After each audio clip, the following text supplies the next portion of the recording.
ஓட்டிடக்கூடிய உரிமையும் வாக்களிக்கக்கூடிய உரிமையும் தங்குதடையின்றி மக்கள் பிரதிநிதித்துவம் பெறுவதற்காக இதனால் இன்றைய நாள் முதலிலிருந்து நாங்கள் மக்களாட்சியை நிர்வகிக்கின்றோம், உண்டு செய்கின்றோம், செய்கின்றோம் என்றெல்லாம் இருந்திருக்க வேண்டும்.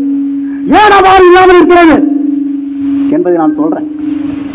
ஆக இந்திய அரசியலமைப்பு சாசன சட்டத்தினுடைய முகவரியிலேயே அனைத்து இந்திய மக்களுக்கும் எல்லா உரிமைகளும், லிபர்ட்டி, ஈக்குவாலிட்டி, பெட்டர்னிட்டி, அதுக்கப்புறம் பாத்தீங்கன்னா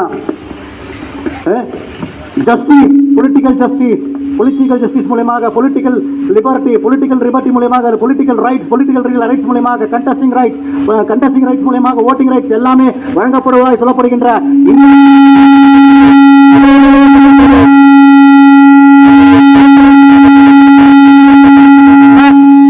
முதன்மை அடிப்படை உரிமையாக ஈர்க்கப்பட வேண்டியது இல்லை.